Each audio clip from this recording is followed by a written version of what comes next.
Olá, meu nome é Pablo e eu estou aqui para colaborar com a rede Mobilização Social de Vidal Ramos.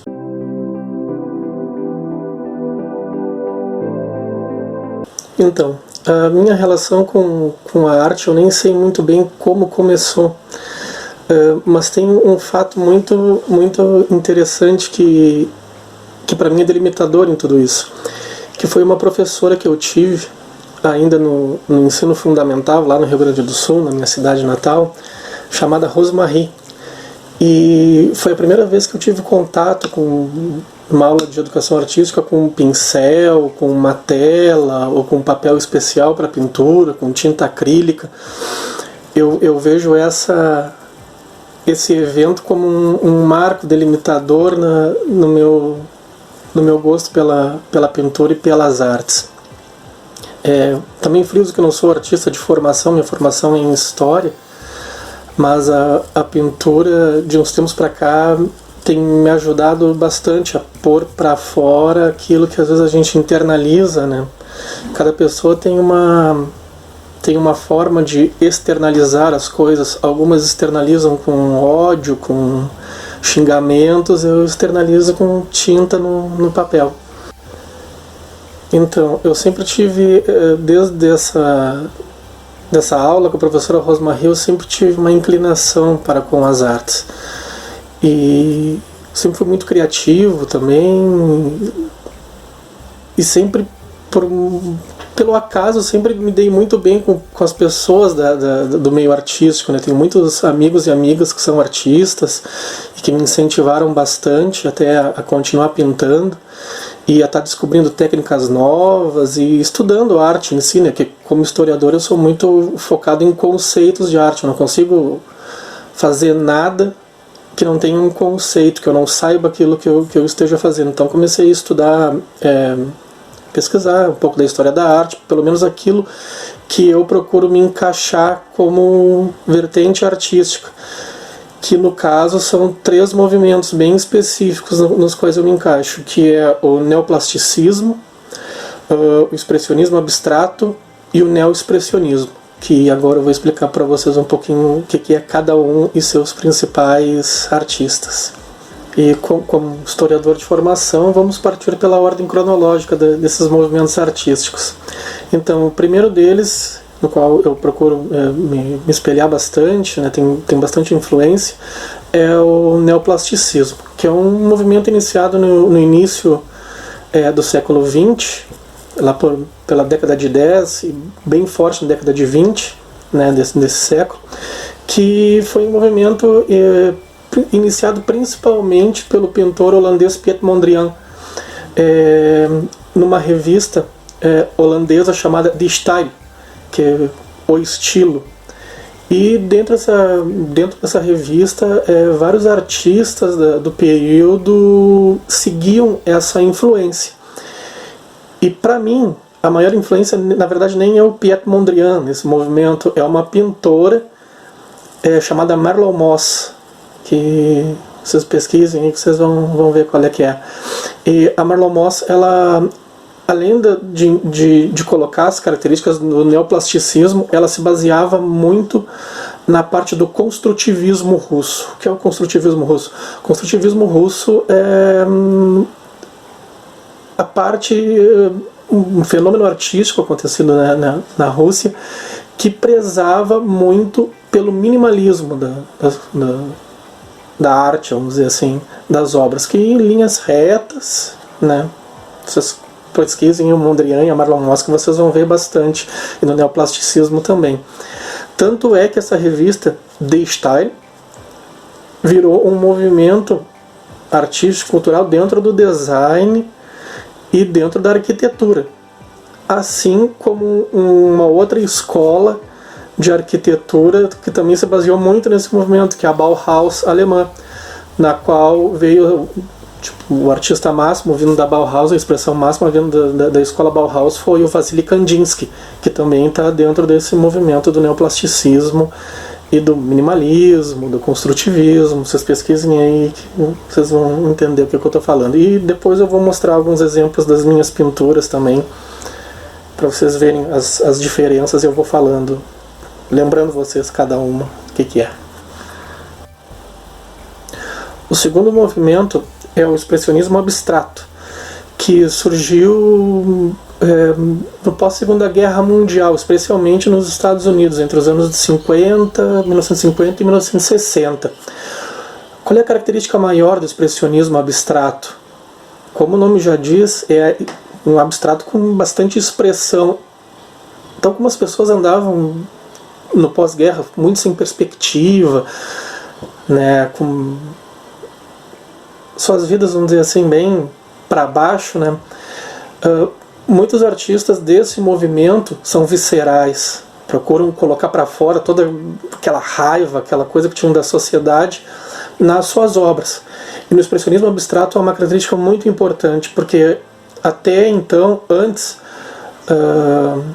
pintora, enfim, tinha aquela função do cavalete ou da mesa de desenho, um distanciamento da arte. Já no expressionismo abstrato não, tu tá dentro da arte. Se vocês pegarem algumas imagens, colocarem e pesquisarem expressionismo abstrato, vocês vão ver de cara um pintor chamado Jackson Pollock, que foi o principal nome desse movimento, e ele pintava caminhando em cima da tela. Fazia painéis enormes e ele caminhava em cima da tela, ele jogava tinta, bom, só vendo, depois eu vou mostrar para vocês um pouco também do que eu faço baseado nisso. O Jackson Pollock foi o grande nome do expressionismo abstrato. Mas junto com ele existem outras figuras também que têm bastante influência naquilo que eu faço. Que o Franz Klein, que ele desenvolveu uma outra técnica também chamada de gestualismo ou pintura de ação. Fazia pinceladas fortes e rápidas, e aquela imagem que viesse dentro de uma estética estava valendo. Outras figuras desse movimento também foi a Lee Krasner, a Joan Mitchell, que basicamente tem essa questão também da pintura de ação, né, com pinceladas fortes, rápidas, muitas cores. É bem interessante o trabalho delas também.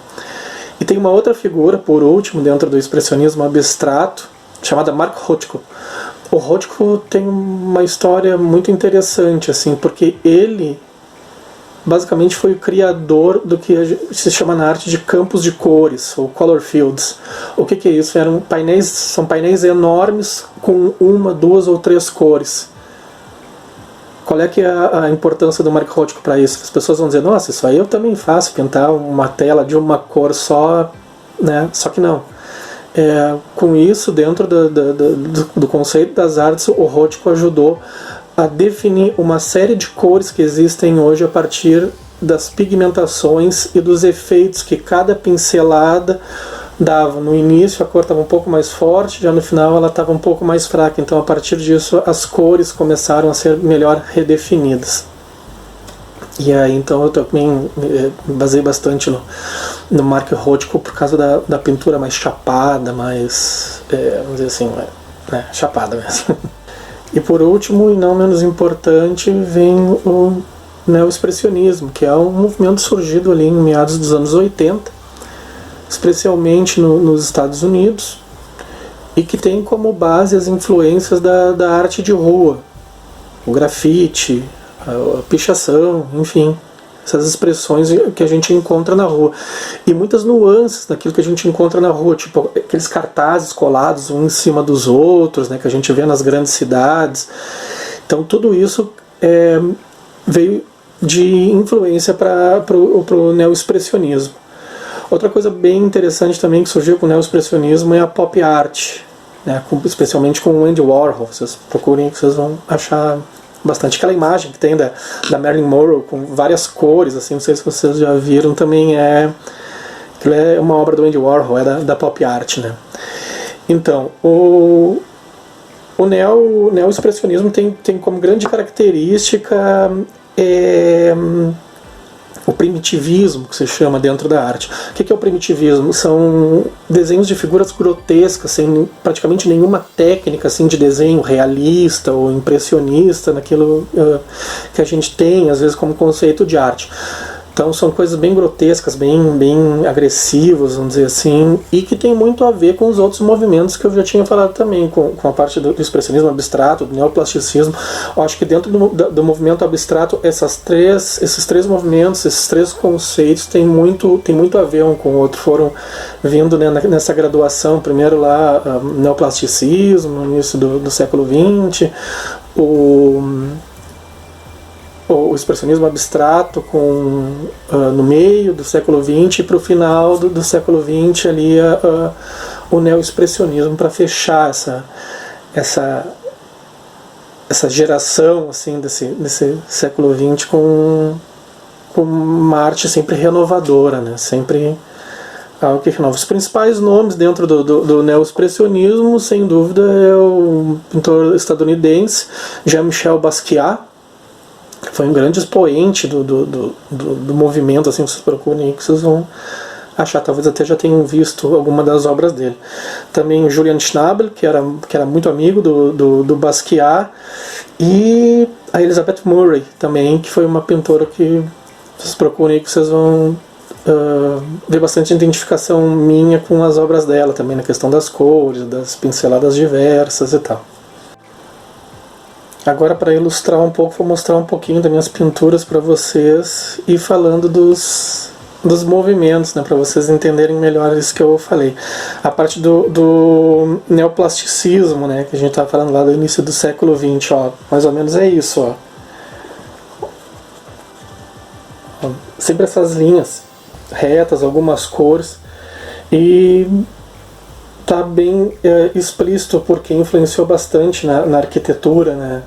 Questão das linhas, é bem visível tudo isso. Vamos vendo mais algum aqui. Ó. Também bem a parte do construtivismo, as linhas retas. Vamos a outro aqui. Ó.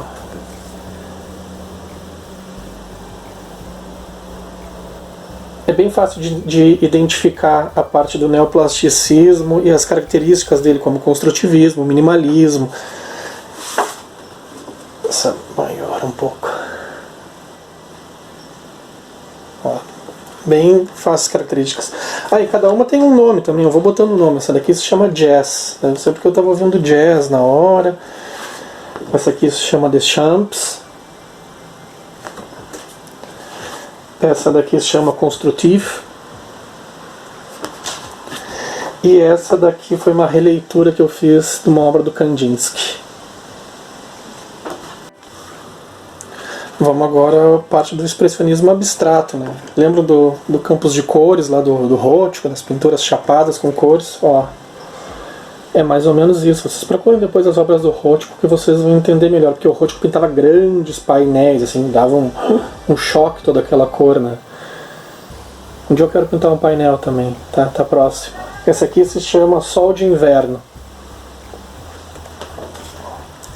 Aqui temos mais, ó.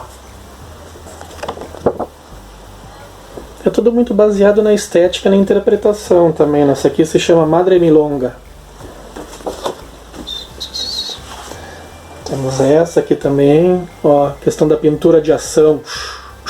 Pintura, né, bem... Essa aqui se chama Facon. Essa daqui também.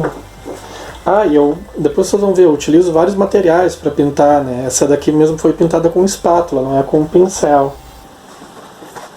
Ó. Essa aqui se chama de Quando Chega o Minuano. Minuano é um vento frio que tem lá no Rio Grande do Sul, no sul do Rio Grande do Sul, que é bem característico da minha região lá. Vamos ver. Temos essa daqui também, que é pintada com espátula. Essa aqui se chama La Murga.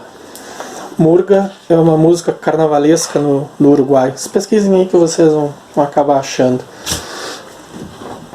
E esse daqui se chama Spectre.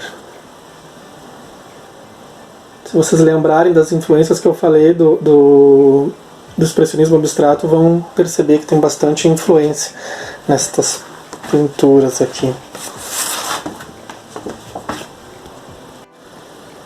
E por último, o neoexpressionismo, né? Que é aquilo que eu falei para vocês, da pintura baseada na arte de rua, nas figuras grotescas. Então vocês vão ver essa característica. Ó. Essa se chama Brazilian Asshole.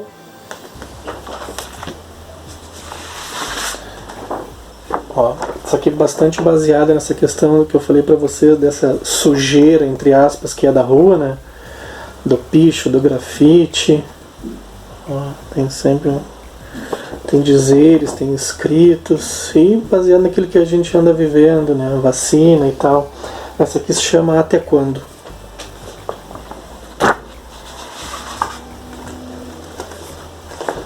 Mas outra, essa aqui eu gosto bastante dela.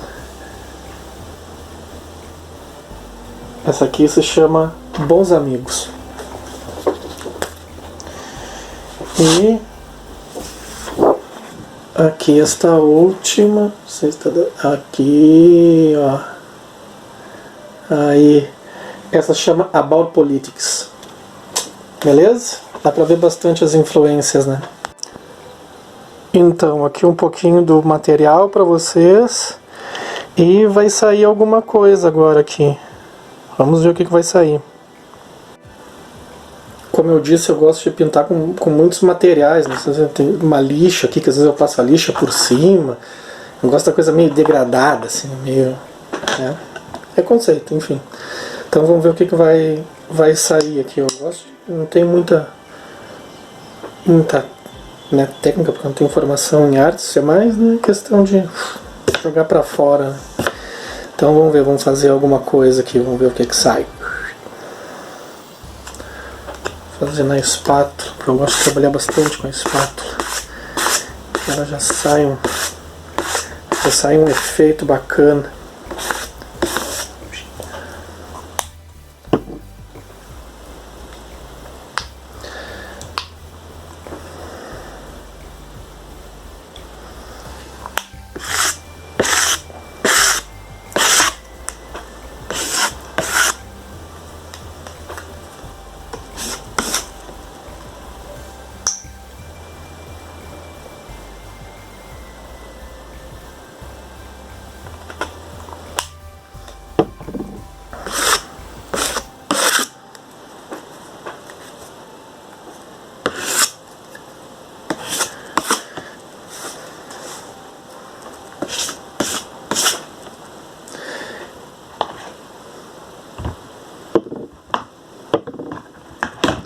É tudo muito intuitivo.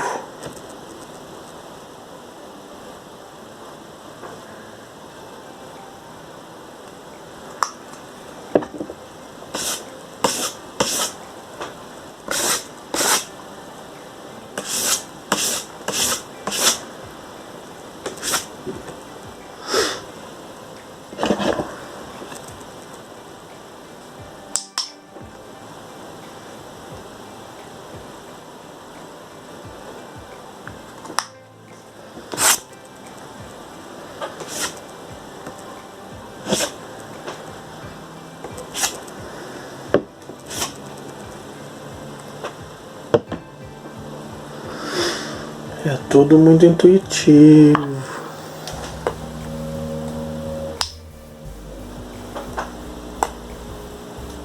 Isso é bom tirar essa casquinha.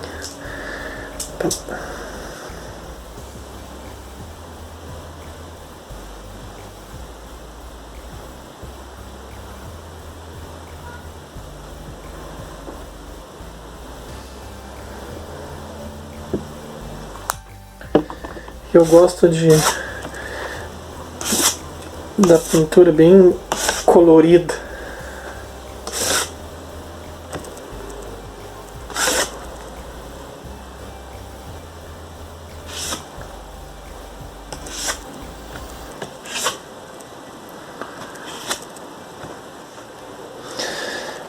Bom, só foi mais ou menos para mostrar para vocês, né? Senão vai ficar muito longo o processo. Tem umas que levam, tipo, 1 minuto, 2 minutos, que nem essa daqui.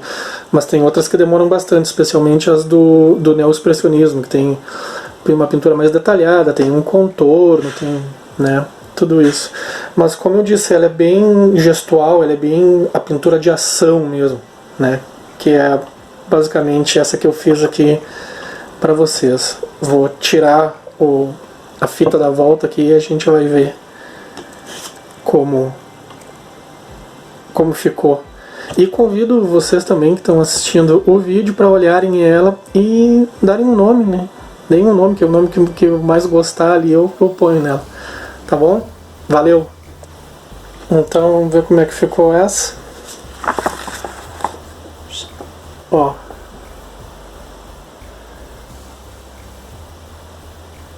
É a pintura de ação, uma pintura intuitiva que a gente vai jogando. Ela é bem um movimento estético mesmo, né? Ela não tem uma representação impressionista, como a maioria das pessoas, né, vê a arte, né, a pintura de uma árvore, de uma casa, de uma pessoa, enfim, são outros movimentos, né. Então é isso, pessoal. Espero que tenham gostado e continuem apoiando e assistindo os vídeos da Rede de Mobilização Social de Vidal Ramos. Valeu!